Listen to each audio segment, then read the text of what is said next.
오늘 본문을 우리가 함께 읽었습니다. 이렇게 읽기만 해도 내용을 쉽게 알 수 있습니다. 그러나 이 본문의 내용에는 곰곰이 생각해 볼 문제가 있습니다. 그 문제는 선택에 관한 것입니다. 본문 속에 있는 사람들은 누구입니까? 예수님과 그분의 제자들, 그리고 두 자매, 이렇게 여러 사람들이 있습니다. 그런데 본문을 들여다보면 제자들은 투명인간처럼 보이지 않습니다. 제자들의 행동이나 말소리가 전혀 들리지 않습니다.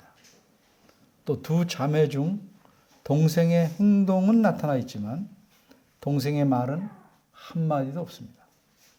본문에서는 오직 두 자매 중 언니의 말과 예수님의 말씀만 드러나고 있습니다. 어째서 그렇습니까? 그 이유는 본문의 초점이 언니와 예수님께서 주고받으신 말씀의 내용에 있기 때문입니다. 따라서 두 가지로 본문을 살펴보려고 합니다. 첫째, 마르다의 요청. 둘째, 예수님의 대답. 첫째입니다. 마르다의 요청. 우선 본문을 잘 이해하기 위해 문단을 살펴봅니다. 38절에서 42절은 한 문단입니다. 이 한 문단에는 두 가지 내용이 들어 있습니다.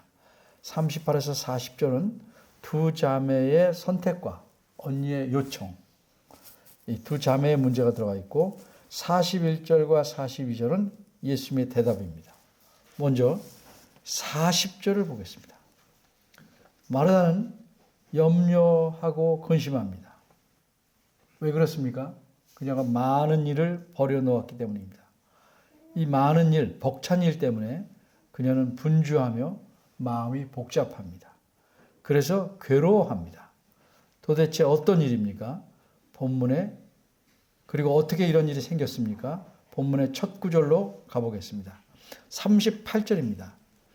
마르다가 손님을 초대했습니다. 너무도 귀하고 존경하는 손님입니다. 이 손님, 예수님을 초대한 마리아는 마음이 들떠 있습니다. 마르다는 예수님을 잘 대접하고 싶었습니다. 그래서 음식을 잘 준비하려고 합니다. 그런데 생각한 만큼 준비가 잘 되지 않습니다. 음식 재료가 부족해서가 아닙니다. 39절입니다. 그 이유를 알 수 있습니다. 마땅히 도와줘야 할 사람이 돕지 않고 있기 때문입니다. 그래서 마르다는 답답하고 속상합니다. 할 일은 많은데 도와야 할 사람은 딴짓하고 있습니다. 그래서 마르다는 속이 탑니다. 마르다의 동생은 마르다가 보기에는 마치 난 모르겠다는 식으로 자기 마땅히 할 일은 제쳐놓고 편해 보이는 일만 하고 있습니다. 동생은 예수님의 발 아래 앉아서 그분의 말씀을 계속 듣고만 있습니다. 그러니 마르다는 마음까지도 바쁘게 됩니다. 마르다의 시각에서 보면 상황이 이렇다고 해서 초대한 손님을 다음에 다시 오시라, 그때 잘 대접하겠다 할 수도 없고, 돕지 않는다고 동생이 손님 앞에서 화를 낼 수도 없습니다. 이러한 마르다의 형편과 심정을 표현해주는 구절이 40절입니다. 40절 앞부분을 보면 마르다는 준비하는 일이 많아서 마음이 분주한지라 이렇게 말씀합니다. 여기서 분주하다 하는 말은 단순히 바쁘다 하는 뜻이 아닙니다. 이것은 원어의 뜻에 맞게 말하면 마음이 산란하다 하는 의미입니다. 마음이 산란하다는 건 어떤 것입니까? 해야 할 일에 집중하지 못하고 마음이 흩어져 버렸다. 따라서 이 말에서 우리가 알 수 있는 사실은 무엇입니까? 마르다는 예수의 말씀을 아예 안 들으려고 하는 것이 아닙니다. 그러나 마르다도 어떻게든 들으려고는 하지만 집중하지 못하는 형편입니다. 그러다가 마르다는 도저히 안 되겠다 싶어서 행동을 취합니다. 참다 못한 마르다는 어떻게 행동합니까? 마르다는 예수님에게 다소 원망이 섞인 질문을 하고 이어서 요청합니다. 뭐라고 질문했습니까? 40절 중반입니다. 주여, 내 동생이 나 혼자 일하게 두는 것을 생각하지 아니하시나이까? 그런데 원문을 보면 이 질문이 우리 정서로 느끼기에는 매우 당혹스럽습니다. 원문의 뜻에 따르면 마르다는 이렇게 물은 겁니다. 주여, 내 동생이 나 혼자 일하게 놔두는 것에 대해서 주님은 전혀 관심이 없으십니까? 그렇게 모른 채 할 수 있습니까? 이런 분위기입니다. 주님께서는 한 사람은 땀 뻘뻘 흘리며 일하고 다른 한 사람은 놀고 있는데도 이 잘못된 점에 대해서 아무런 관심이 없냐 하는 식의 원망스러운 질문을 하는 것입니다. 그러면 마르다는 어째서 이런 질문을 하게 되었을까? 마르다의 생각 때문입니다. 모든 문제의 대부분은 자기 생각, 자기 마음에서 나오는 겁니다.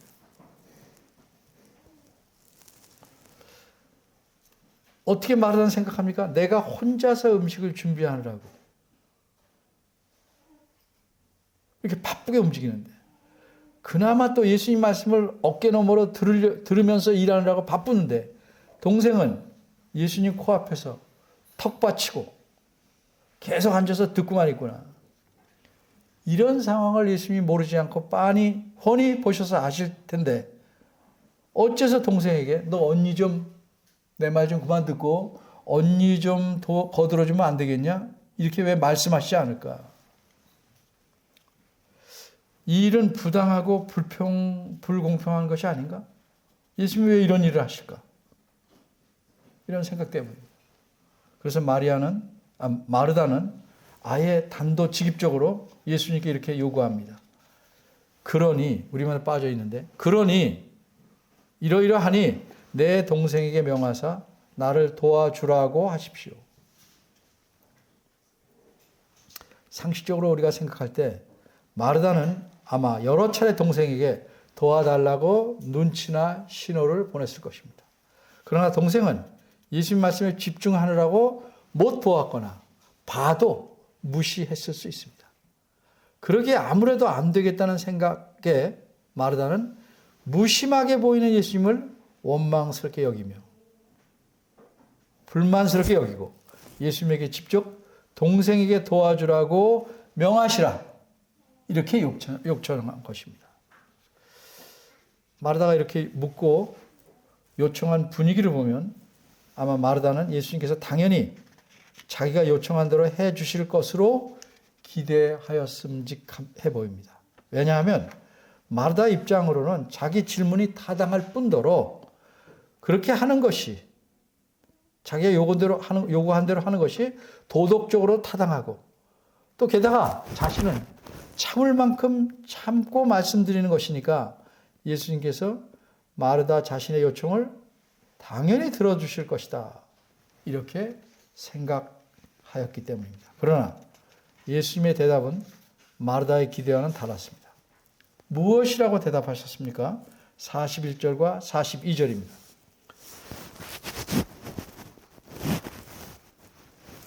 예수님께서 먼저 마르다에게 지적하신 사실이 있습니다. 무엇입니까? 마르다야, 너는 너 스스로가 염려와 근심거리를 만들었다는 사실입니다. 마르다는 음식을 벅차게 준비하느라고 바쁘고 그게 잘 안 되니까 걱정하며 마음 졸이고 있는 것이다. 이렇게 지적하셨습니다. 혹 때려다 혹 붙인 격입니다. 물론 예수님을 위해서 또 예수님과 함께 온 제자들을 위해서 음식을 대접하는 것이 잘못된 일은 아닙니다. 그러나 잘 대접하려고 음식을 벅차게 준비하는 것은 바람직하지 못합니다. 일반적으로 사람들이 어째서 음식을 벅차게, 과하게 준비합니까? 그 안에는 부정할 수 없는 하나가 있어요. 자신의 만족을 위한 측면도 있다는 겁니다. 내가 이만큼 저분을 대접했다. 내가 당신을 이만큼 대접했으니 그만큼 귀하게 여긴다. 그렇게 스스로 만족하거나 내가 대접할 바라면 아니란 몰라도 나는 이 정도는 해야 한다 하는 자신이 정한 기준에 맞춰서 준비합니다. 그래서 사람들이 걱정하고 염려하는 것이 아닐까. 아주 예전에 신방을 가면 그런 일이 생깁니다.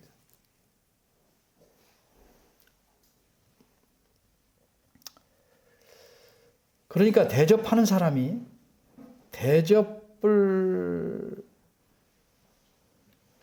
받아야 한다고 생각하는 그 사람의 관점에서 생각하기보다는 내가 최선을 다해서 대접하니 당신도 내가 만족할 만큼 잘 드시고 거기에 대해서 좋은 평가를 주셔야 된다 하는 게 마음에 들어있다는 거죠.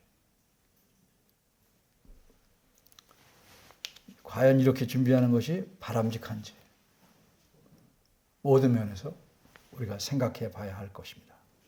41절입니다. 예수님께 질문하고 요청한 그 마르다에게 예수님은 어떻게 대답하신지 그 대답이 나옵니다. 예수님께서 이렇게 말씀합니다. 마르다야, 마르다야. 이름을 2번씩이나 부르십니다.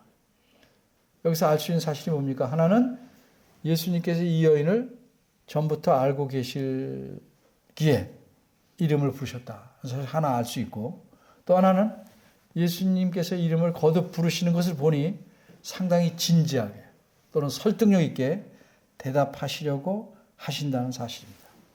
그럼 이 마르다의 질문에 예수님은 어떻게 대답하셨을까? 둘째, 예수님의 대답. 예수님은 마르다의 질문에 대한 대답으로 이렇게 말씀하십니다. 42절 상반절입니다. 그러나 몇 가지만 하든지 혹 한 가지만이라도 족하니라.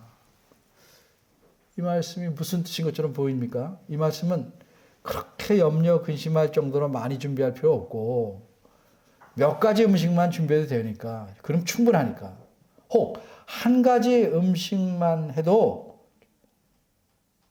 좋다. 이런 뜻으로 보입니다. 그런데 여기서 요렇게 번역된 요 번역의 원문에 대해서 약간의 설명이 필요합니다. 우리말 성경, 우린 지금 개역 한글판 1961년에 출판한 이 개역 한글판을 보고 있고 그 후 개정 개역판이 1998년에 나왔는데 이것도 안타깝게 고치지 않았어요. 그러니까 요 점에 있어서는 무성의한 거죠. 어쨌든 우리말 성경에 나타난 지금 금방 말씀한 그 번역은 사실상 그 후에 평가와 판단에 따르면 신빙성이 적다고 생각되는 사본들을 참고한 겁니다. 그러나 그 이후에 믿을 만한 사본들을 더 연구한 결과 이제는 제가 앞으로 말씀드릴 그렇게 해석되어야 하는 헬라어를 원문으로 받아들이게 됐습니다. 참고로 여기 두 가지 헬라어 성경을 갖고 나왔는데 이 붉은색 성경은 미국과 영국, 네덜란드 등등 여러 나라의 성서공회에서 연합하여 출판한 이른바 연합 성서공회판 성경입니다. 1966년에 나왔는데 이게 3판이고 그 뒤에 4판도 나왔습니다. 이제는 제가 주로 전자책을 읽기 때문에 이거는 3판이고 4판은 이제 전자책으로 읽고 있습니다.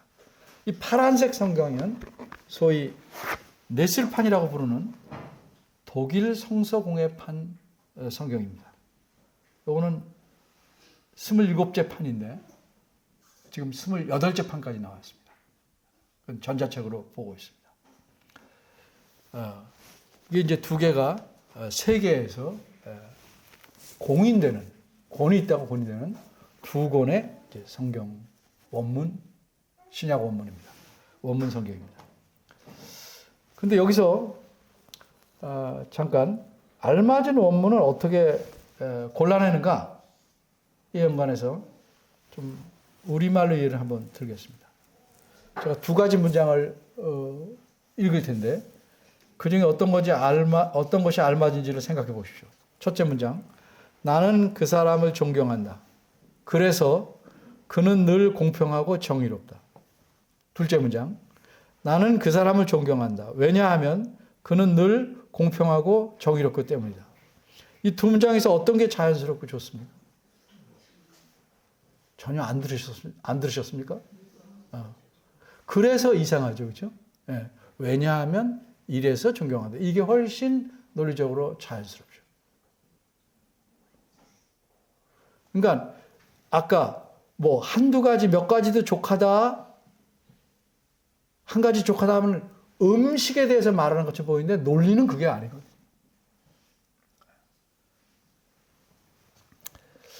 논리의 흐름이 두 번째 읽은 문장이 훨씬 자연스럽기 때문입니다. 그런데 이렇게 논리의 흐름만 보는 게 아니고 차이가 나는 여러 사본들 중에서, 수많은 사본 중에서 어떤 것이 원래 성경에 쓰였던, 원본에 쓰였던 원문인가를 찾는 데는 방법에는 이런 문장의 논리의 흐름뿐 아니라 여러 규칙이 있습니다. 여러 규칙, 가필이 안 된 것 등등 여러 가지 찾아내는. 그래서 어떤 사본이 또 보관이 잘 되고 더 신뢰할 만한가 이런 거를 검토하는 일들을 다 포함해서 고르는 겁니다. 그럼 혹 여러분 이렇게 생각할 수 있어요. 그럼 이 다음에 이게 또 바꾸지 않을까? 바뀌지 않습니다. 왜냐하면 이제까지 찾아오면서 불분명한 거를 정한 것이지 틀린 거 맞는 거 해서 이렇게 뒤바뀌는 일은 없습니다. 그러니까 점점 갈수록 불분명한 거를 분명한 것으로 확정하는 것입니다. 그래서 지금 확정된 원문이 뭐냐면 이전의 원문이라고 생각해서 그렇게 길게 혹 뭐 몇 가지만 하든지 한 가지만 해도 족하다 이것에 해당하는 원문이 아니고 확정된 원문은 더 짧고 해석은 이렇습니다. 그래서 여러분이 손에 쥘 수 있는 영어 성경 보면 다 이 원문에 따라 해석하고 있습니다. 우리말의 쉬운 성경도 심지어 이 원문에 따라 하고 있는데 불행하게도 개정 한글은 61년에 나왔으니까 어쩔 수 없지만 98년에 나오는 개정 개혁이 옛날 원문을 따라왔다는 건 매우 유감스러운 것입니다. 그러니까 무성의한 거죠. 그 요점에 있어서는. 딴 면까지 무성의하고는 말할 수 없지만. 그래서 확정된 원문에 의해서 보는 해석은 뭐냐? 이거예요. 그러나 하나가 필요하다. 그러나 한 가지가 필요하다. 한 가지가 필요하다. 그 밑에 3번 이렇게 관주 보시면 어떤 사본에 부정극한 하나가 있도다. 요즘 길게 써놓은 건데 사실 하나가 있도다. 이게 원문에 가까운 것이고 이제 뒤바뀐 거죠. 확정된 겁니다. 그러면 여기서 필요하다고 한 하나는 무언가? 그거는 마르다에게 필요한 것이다. 따라서 이것은 음식이 아니라 다른 것입니다. 이것은 마르다에게는 없는 거예요. 그래서 필요한 거예요. 그것이 뭘까? 예수님의 다음 말씀에서 드러납니다. 42절 후반절입니다. 42절 후반절의 앞부분은 우리말에서 생략됐지만 원어에서는 왜냐하면으로 시작합니다. 왜냐하면 마르다에게는 너는 그렇지 못했다. 마르다는 그렇지만 왜냐하면 마리아는 그 좋은 편을 택하였기 때문이다. 그 좋은 편이란 뭔가 그 좋은 편. 내가 필요하다고 말한 그 한 가지. 그 좋은 편을 택했다. 따라서 언니 마르다에게 필요하다고 예수님께서 말씀한 하나는 동생처럼 좋은 편을 택했어야 한다는 거죠. 바꿔 말하면 예수님 말씀을 집중해서 듣는 것입니다. 다른 일에 마음을 뺏기거나 산란해지지 않고 집중해서 예수님 말씀을 듣는 겁니다. 42절 마지막 말씀은 빼앗기지 아니하리라 이렇게 말씀했어요. 이게 무슨 뜻이에요? 풀어 말하면 예수님께서 마르다 요청했죠. 그거 들어주지 않겠다. 내가 그렇게 마리아에게 말하지 않겠다. 그렇게 분명하게 거절하신 겁니다. 마르다는 내 동생을 명예해서 나를 도와주라 하소서 요청했는데 예수님 뭐예요? 쉽게 말하면 너도 그 일 멈추고 와서 들어라.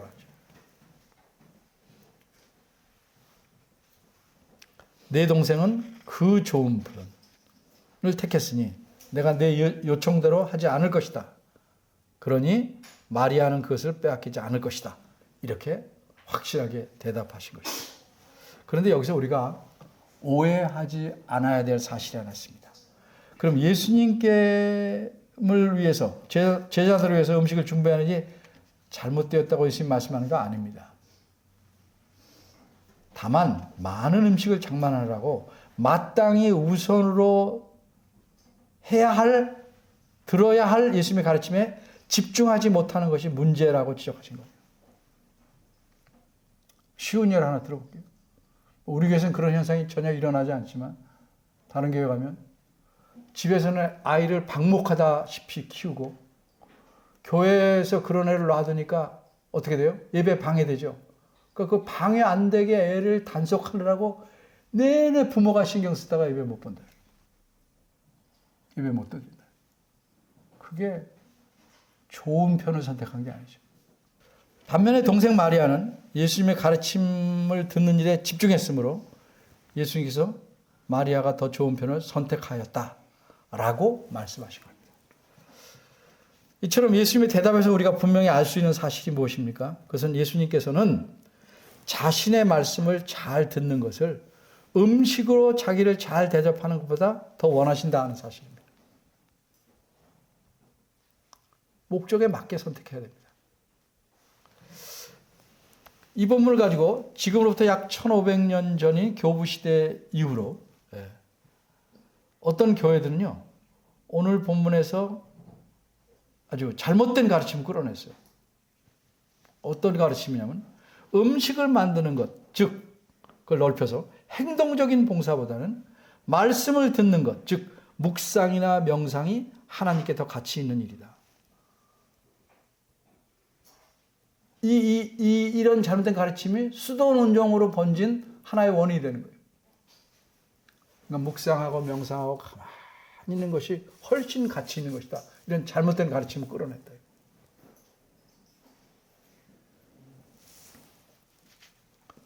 잘못된 가르침입니다.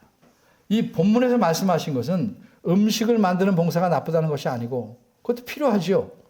음식을 준비하는 데 지나치게 마음을 써서 예수님의 가르침에 집중하지 못한 것이 잘못됐다고 말씀한 겁니다. 구별을 잘 하셔야 돼요. 그러면 어째서 마르다는 더 좋은 선택을 하지 못했을까? 예수님을 초청한 것이 잘못일까요? 아닙니다. 잘한 일입니다.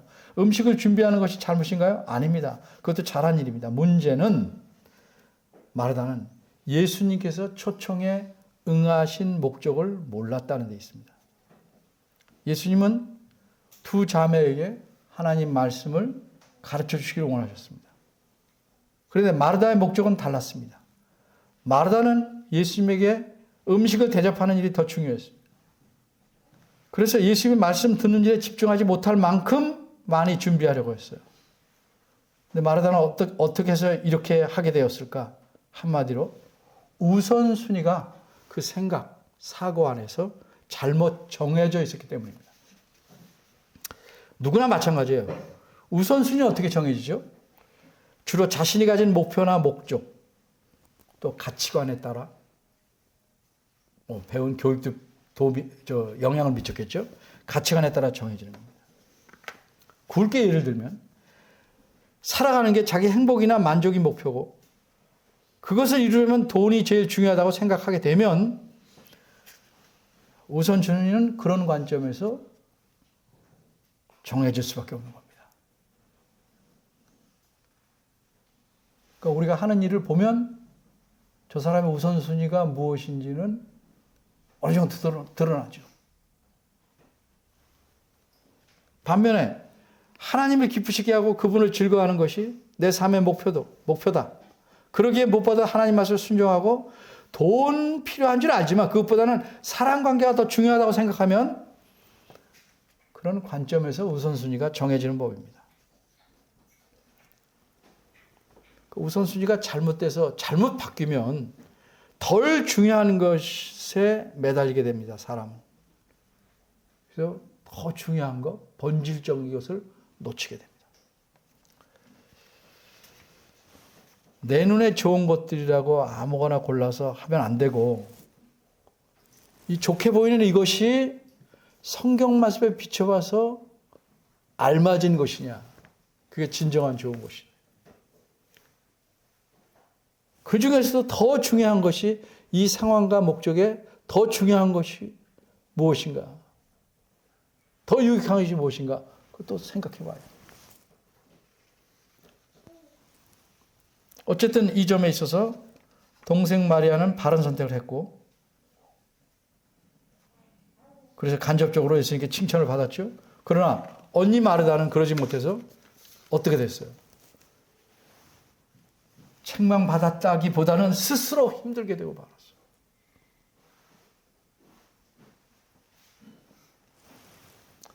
오늘 사건은 마르다의 집에서 생긴 작은 일 같지만 우리가 살아가면서 선택해야 되는 면에 있어서 많이 생각할 게 많아요. 많은 일을 생각해야 됩니다. 우리가 선택해야 되는 일은 훨씬 다양합니다. 이런 선택에서 더 중요한 것을 놓치고 덜 중요한 것을 생각하면 그리고 그것이 쌓이면 삶이 달라지는 거죠. 불필요한 염려와 근심을 왜 갖게 됩니까? 선택의 문제죠. 이래서 바른 선택, 더 좋은 선택이 중요한 겁니다.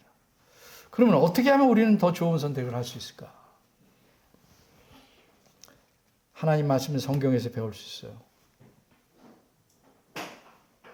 성경 말씀을 보면 우리가 어떤 것을 선택해야 될지를 분명히 가르쳐 줍니다. 그리고 이 성경에 나오는 큰 원리를 알면 더 중요한 선택을 바르게 할 수 있습니다.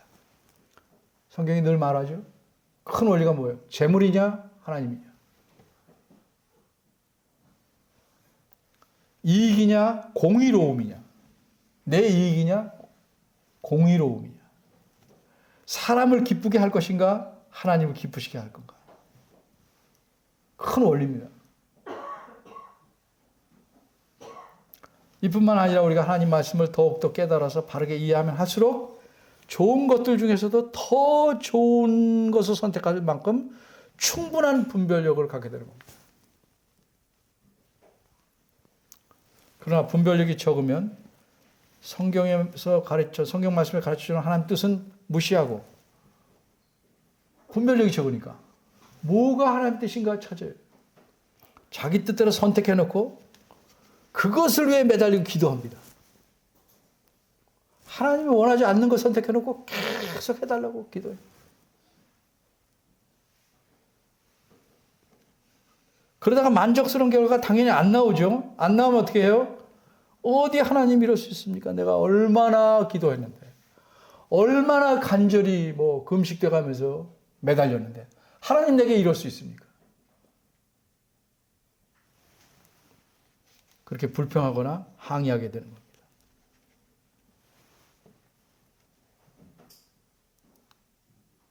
그보다 더 심각한 것은 스스로 걱정과 염려에 빠지고 불만이 채워진 삶을 살아가는 겁니다. 여러분에게 바랍니다. 언제나 하나님 말씀인 성경 말씀의 가르침에 따라 작은 일이든 큰 일이든 모든 면에서 좋은 선택을 하려고 애써야 합니다. 그렇게 살아가시길 바랍니다. 기도하겠습니다.